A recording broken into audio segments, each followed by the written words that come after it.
I'm Juliette Alden, 32, estranged by blood, erased by silence.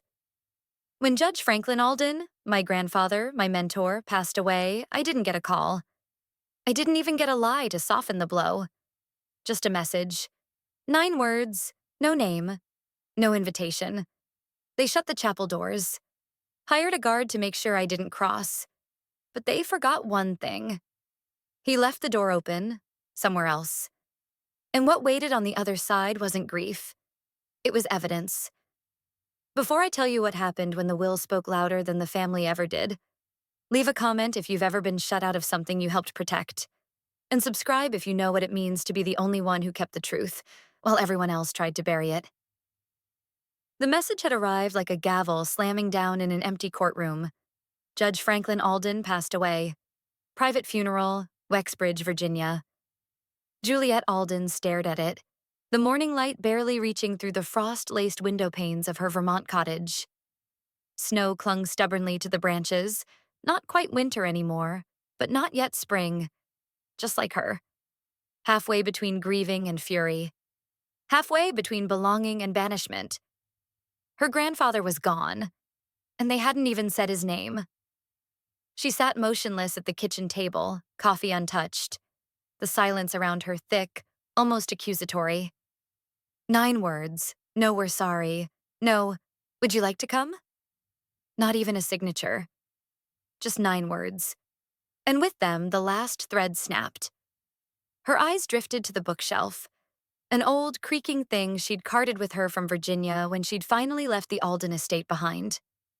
There, wedged between an ancient volume of American tort law and a collection of handwritten notes, was the casebook. His casebook. Franklin Alden's annotated readings. Her fingers moved on their own, retrieving it.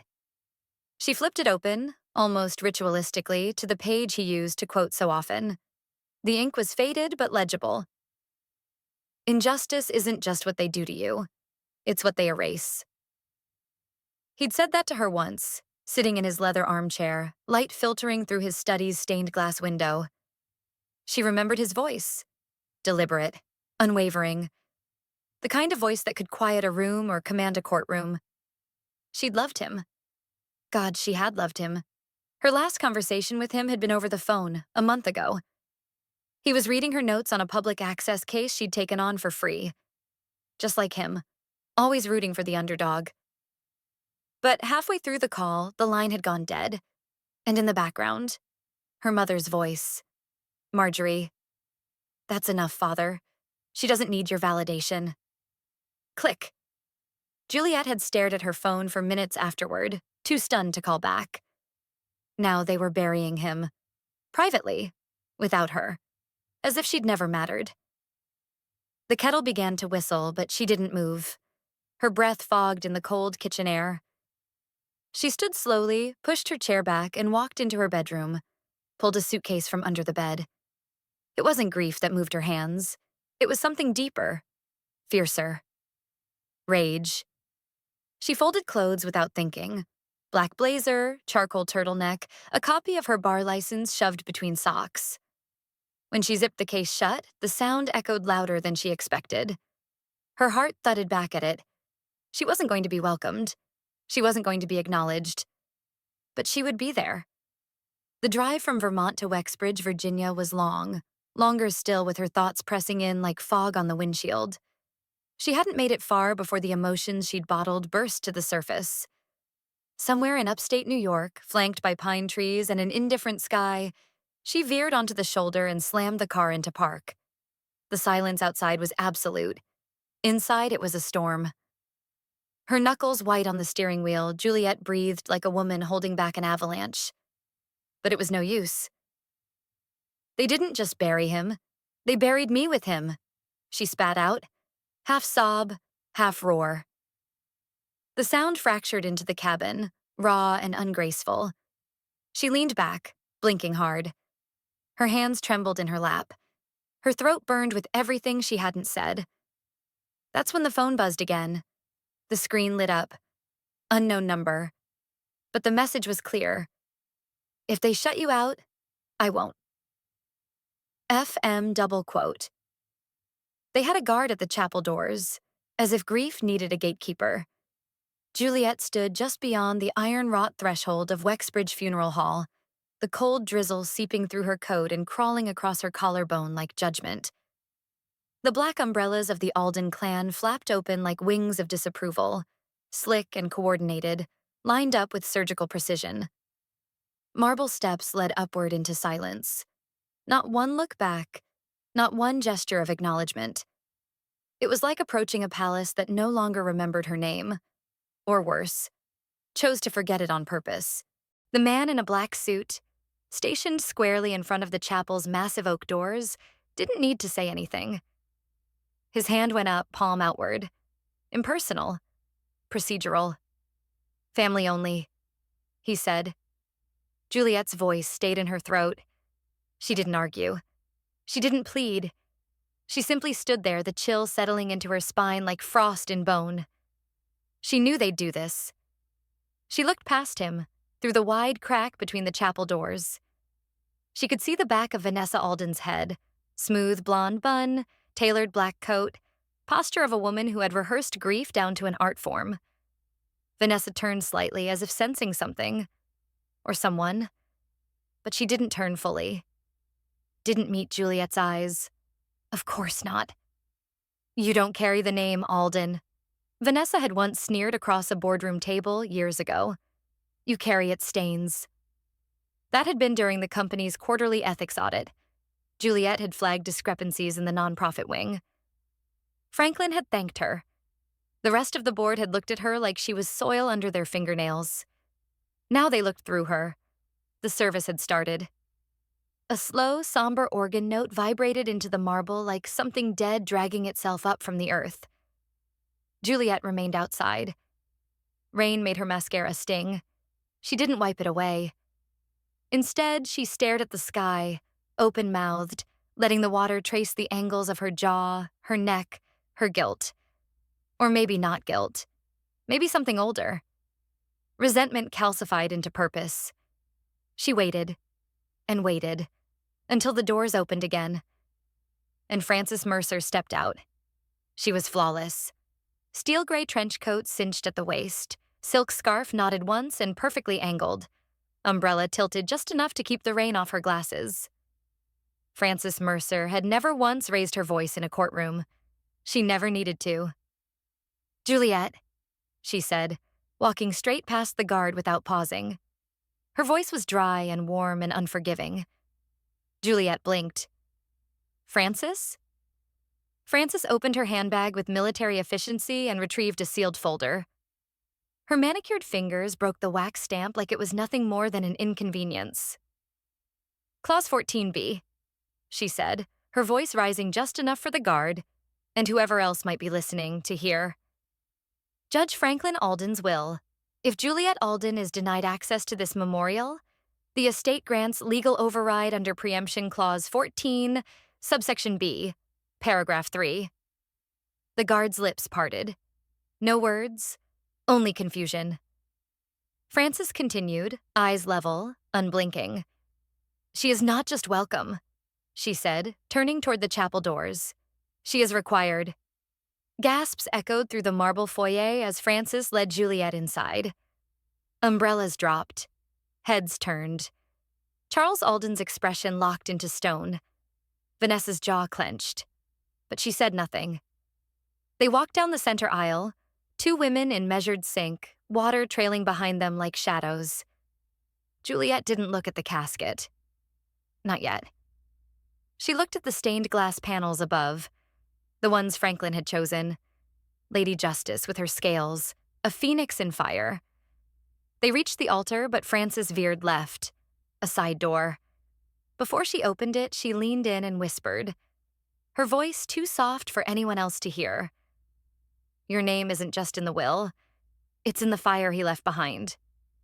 Then the door creaked open, revealing not a prayer room, but a private chamber stacked with files, legal pads, and the scent of old parchment. A different kind of sanctuary. One built not for mourning, but for war.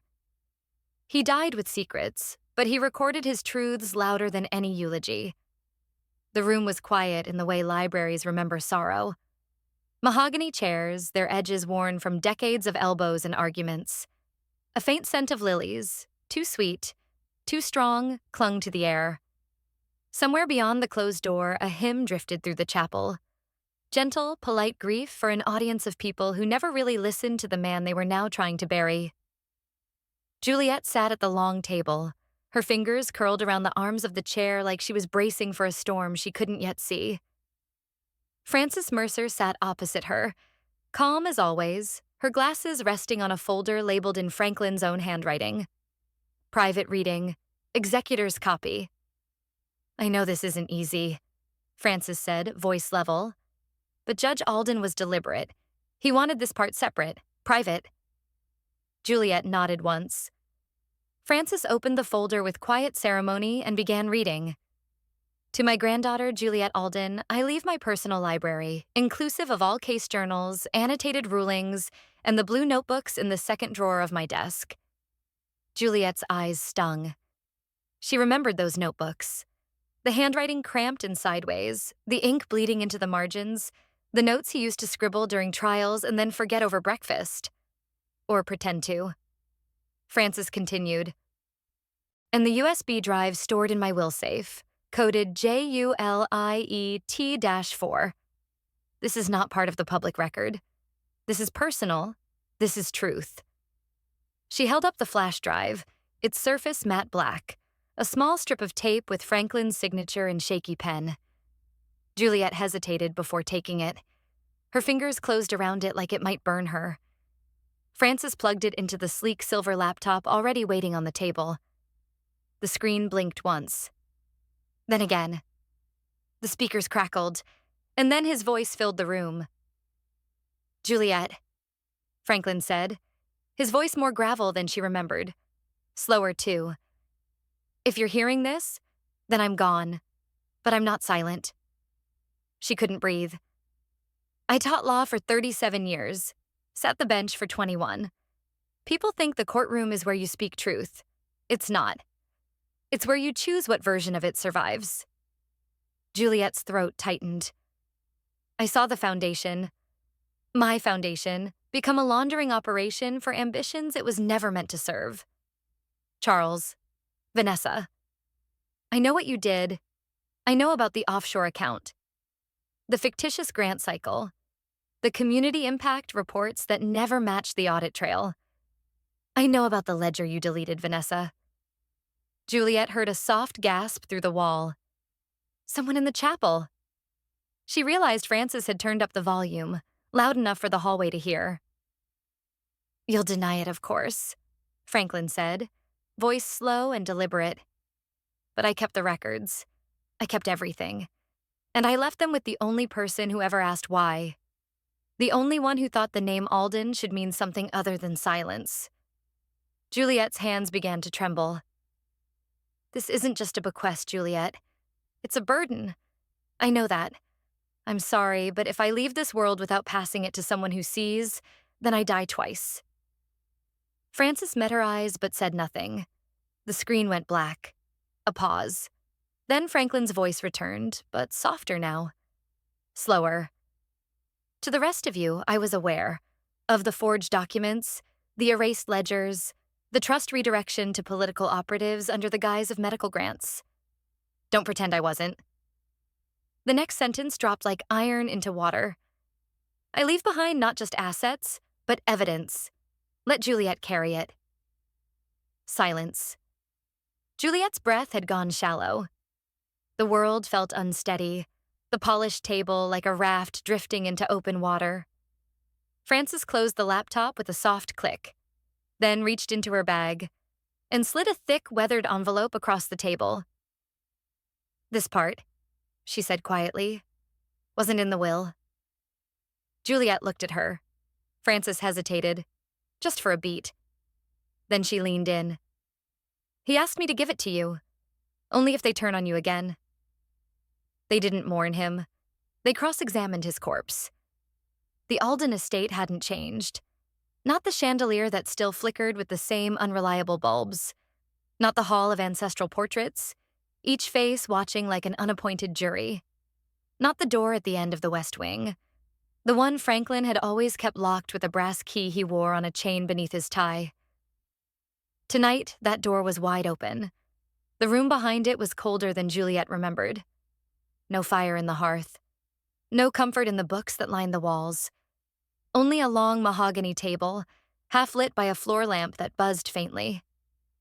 Her mother sat stiffly at one end, lips tight, pearl necklace motionless. Charles paced. Vanessa leaned back in her chair, arms folded like she was watching a mediocre performance she'd already predicted the ending of. Juliette walked in without waiting for an invitation. Francis Mercer followed, briefcase in hand. The door shut with a click.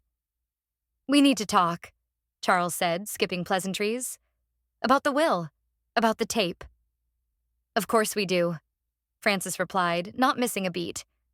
Marjorie clasped her hands, the picture of motherly concern painted with the thinnest brush of sincerity. "We're just worried. Franklin wasn't well. Not toward the end." Vanessa's eyes flicked toward her, a flash of surprise. Even she hadn't expected Marjorie to pull that card so quickly. Juliette said nothing. She took the chair nearest the door, close to the exit, just in case. Charles tossed a folder onto the table. It slid across the lacquered surface and stopped in front of Francis. "We found this in his files. A letter to Juliette. He was concerned she'd been manipulated. By you, Francis." Francis raised an eyebrow, opened the folder, read the letter once. Then again. She didn't speak. She simply reached into her briefcase and retrieved another folder, smaller, heavier. A notary seal visible even before it was opened. She placed it down like a closing argument. "The signature on your letter," she said coolly, "is forged. Poorly. The loop in the F is wrong. The cross on the T is inconsistent. And Franklin hadn't used that stationery in over 6 years. We have notarized documentation. His actual final correspondences with me, with his accountant, and yes, with Juliette." Charles's lips pressed into a thin line. Vanessa didn't blink. She'd expected this outcome, or prepared for it. She wasn't here to win tonight. She was here to measure who would bleed first. "Be reasonable," Marjorie tried again, this time turning to Juliette directly. "You don't have to let Francis pull you into all of this. Your grandfather was a complicated man. He was under stress. You don't need to carry that." Juliette tilted her head, lips parted just enough to look polite. Dangerously polite. She still didn't speak. Charles took that silence as opportunity. "You want to bring down the foundation?" he asked, voice rising. "Do you even understand what that means? Years of public trust. Generations of work. You think he picked you to preserve it?" Francis took a step forward. But Juliette held up a hand. Charles stepped closer, his shadow stretching across the table. "This is war, Juliette," he snarled. "You think he picked you to save this name? You're the curse. You were the fracture the moment you were born." The silence that followed was sharp enough to carve the table in half. Then, finally, Juliette stood. She opened her purse and pulled out a folded page, creased but pristine. She laid it flat on the wood. It was a scan, a contract. Old, dated, with Charles's signature and a payment trail. Francis inhaled sharply. Vanessa's eyes narrowed. Juliette looked straight at Charles. "This isn't war," she said, voice steady. "This is discovery." Then her eyes swept the room, calm and unreadable. "And I haven't even submitted my exhibits. You wanted a courtroom?" "I brought receipts." The old reading room smelled of worn leather and scorched dust, like memory burned too many times. Juliette stood alone at the head of the long mahogany table, its surface buried under printouts, legal pads, and the soft glow of a laptop screen. The stained glass windows cast fractured colors across the carpet, but there was nothing holy in the air. USB number 2 had been labeled in Franklin's tight script, "Case number last fire." The moment she inserted it, the machine hummed to life like it knew its time had come. Francis sat quietly at her right, sleeves rolled up, glasses lowered, reviewing every document as it emerged from the slow-churning printer. One page after another, and another. They always said I didn't understand legacy, Juliette muttered. But they forgot. He taught me how to preserve evidence. Across from her, Charles shifted in his seat.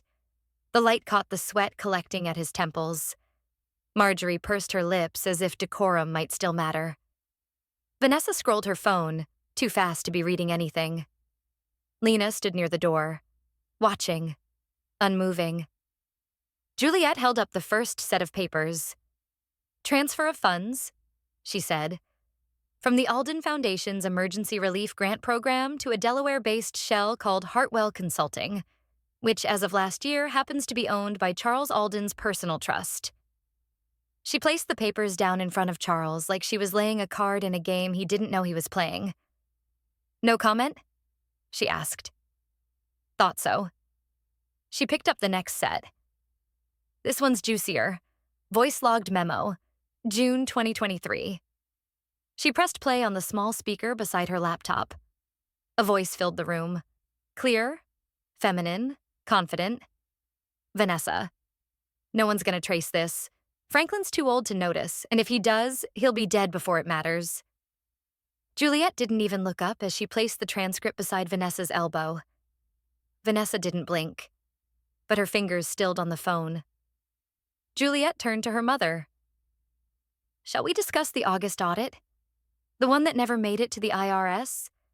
The one where Franklin flagged a line item labeled board retreat, which was actually an exploratory trip to buy land for a private vineyard in Napa?" Marjorie finally broke her silence. "That's a fabrication." Frances leaned forward. "We have the reservation confirmation and the corporate card statement." Juliette smiled thinly.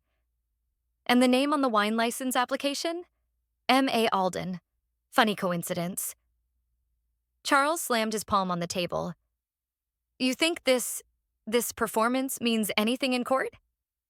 Juliette stared at him, her voice cool. "You think this is the worst of it?" She reached into her briefcase and slid a sealed folder across the table. "There's a second set of records, from a bank in Geneva. He left instructions to file them if the family tried to discredit me publicly." Vanessa snorted. "This is ridiculous." Then she pulled out her phone, tapping hard. "I'll sue you for defamation." Juliette looked at her, finally amused. "Go ahead," she said. "The judge's voice still echoes in court. Let's hear what he had to say on record." Frances didn't wait. She stood smooth as a blade and said calmly, "We've filed the injunction."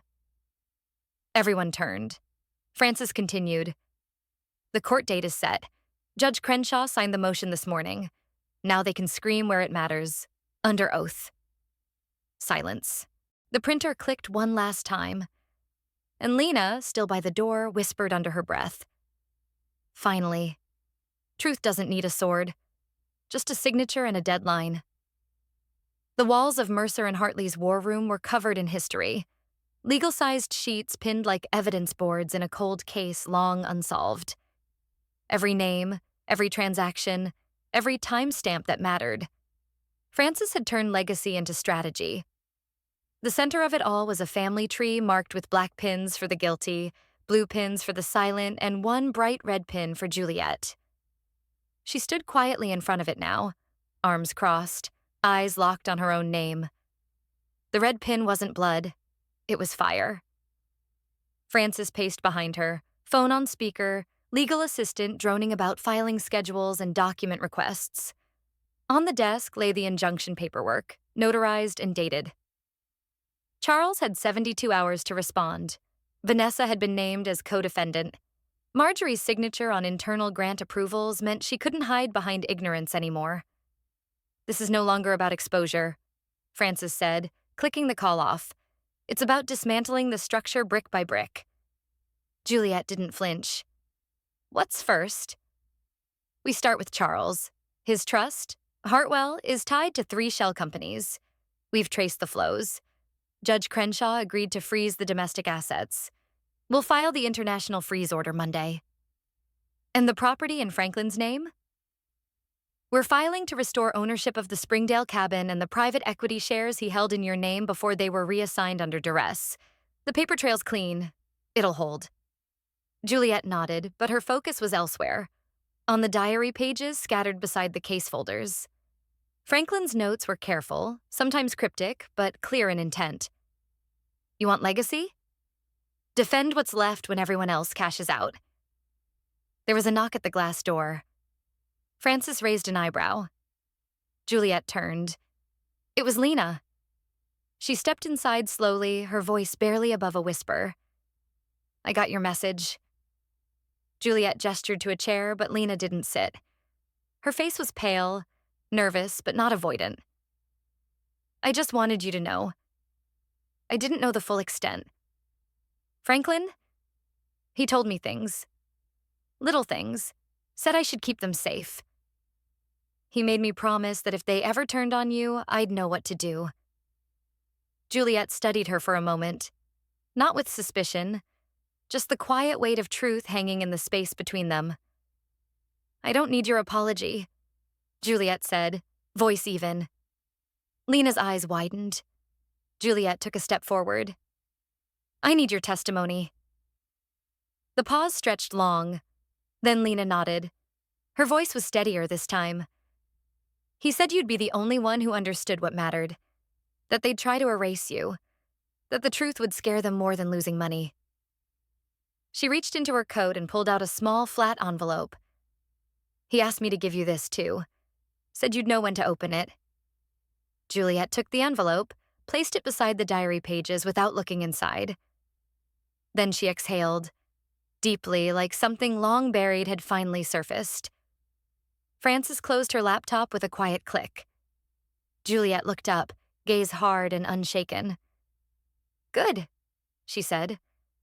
The courtroom isn't ready, but we are. They tried to erase my name. Instead, they engraved it in court history. The seal of the Federal District Court of Virginia gleamed like a quiet sentinel above the bench, cast in bronze and shadow. The air inside was colder than the spring sky outside. Everything felt too still, too ceremonial, like grief dressed in litigation. But Juliette stood tall, unshaking in a fitted navy suit that once belonged to Franklin's archives, the kind worn not for fashion, but for battle. She clutched no speech. She had said everything that mattered before this day. Now she only needed to be present. Frances Mercer, poised beside her, was the embodiment of composed brilliance. Not a strand of hair out of place, not a word wasted. Lena sat further up in the witness gallery, hands clasped, eyes forward. She had testified the day before. Clear, honest, unyielding. Today was for verdicts. Across the aisle, Charles Alden hunched in his chair, face pale under courtroom lighting. Vanessa kept her eyes low, lips tight, jaw clenched, but the tremble in her shoulders betrayed her stillness. Marjorie was absent, having fled to a wellness retreat in Oregon 2 days prior. The judge, a sharp-eyed woman in her 60s with a reputation for devouring dishonesty, entered without flourish. She adjusted her glasses, flipped through a final stack of folders, and then spoke in a tone that left no syllable ambiguous. After reviewing the evidence, including the voice-recorded last testimony of Judge Franklin Alden, financial disclosures from the Alden Foundation, testimony from Ms. Lena Alden, and verified forensic accounting, the court finds substantial misuse of charitable assets, falsification of records, and intent to commit inheritance fraud. Charles shifted. Effective immediately, Mr. Charles Alden is ordered to repay $3.1 million in misappropriated funds. The trust identified as Hartwell Consulting is to be dissolved. Furthermore, Ms. Vanessa Alden is to be removed from her position on the Alden Foundation Board, indefinitely. No one moved. The judge looked down again, voice softening only slightly.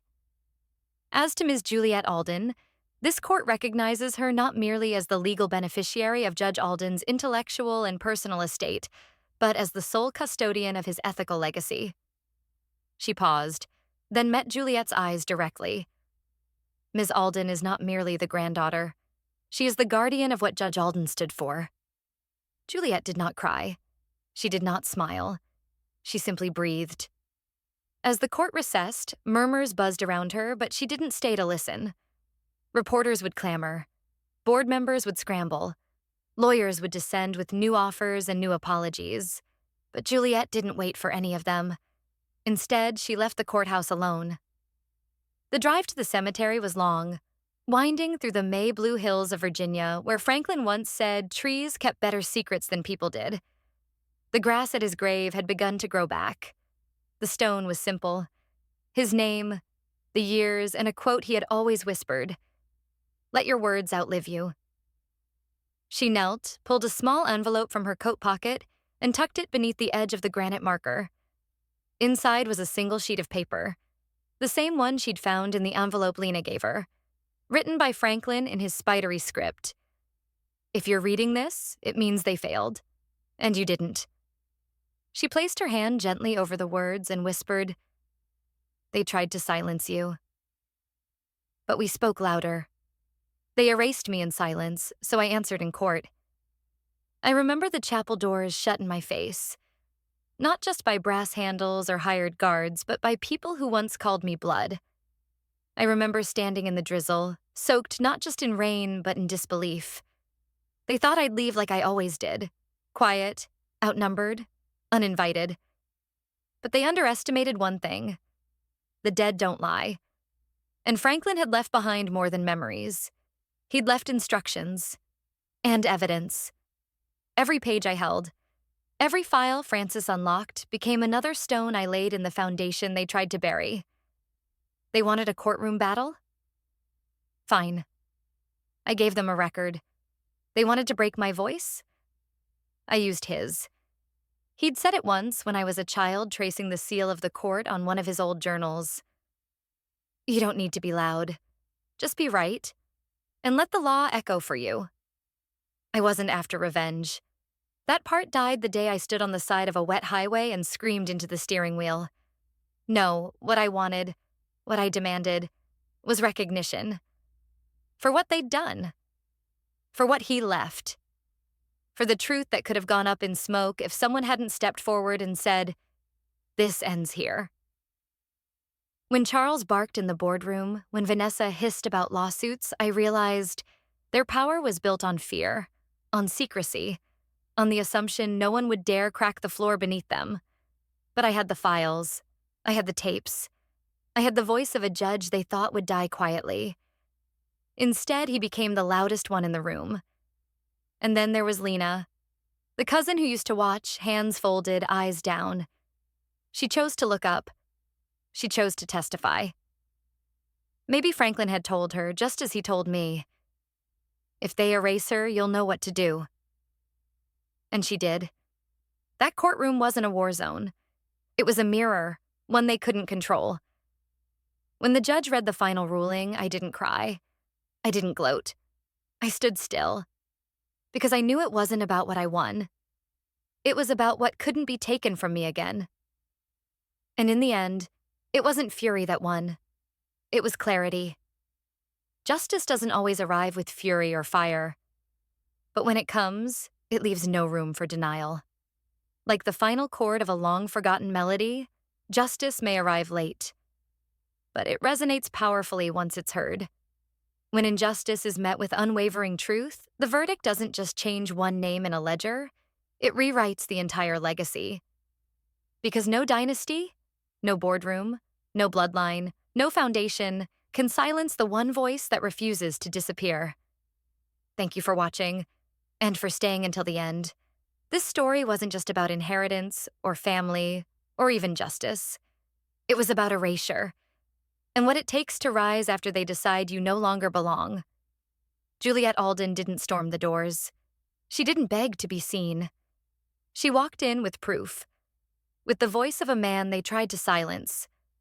And when they tried to paint her as the outsider, she showed them the signature that mattered. If you've ever been left out of a room you helped build, if you've ever stood outside a door and realized it was never locked, just never meant to open for you, then this story was for you. Because sometimes justice doesn't arrive with fury. It arrives in the form of a flash drive, a forgotten folder, a name that refuses to vanish. It arrives in court, in silence, and it changes everything. If this story resonated with you, if you've ever carried the truth alone, drop a comment and share your experience. Let someone else know they're not crazy for remembering what others want them to forget. And if you believe more people need to hear stories like Juliette's, stories about quiet power, buried legacies, and voices that won't disappear, please like this video, subscribe to the channel, and share it with someone still waiting for their moment to speak. Because truth doesn't always raise its voice, but when it's finally heard, it echoes.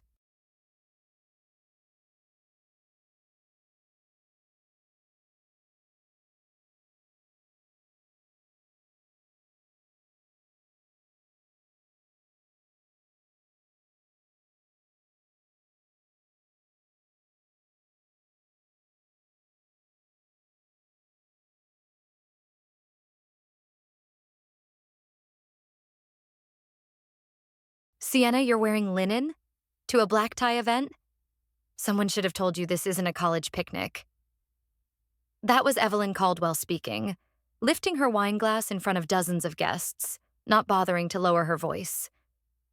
It wasn't just a comment. It was a gilded slap.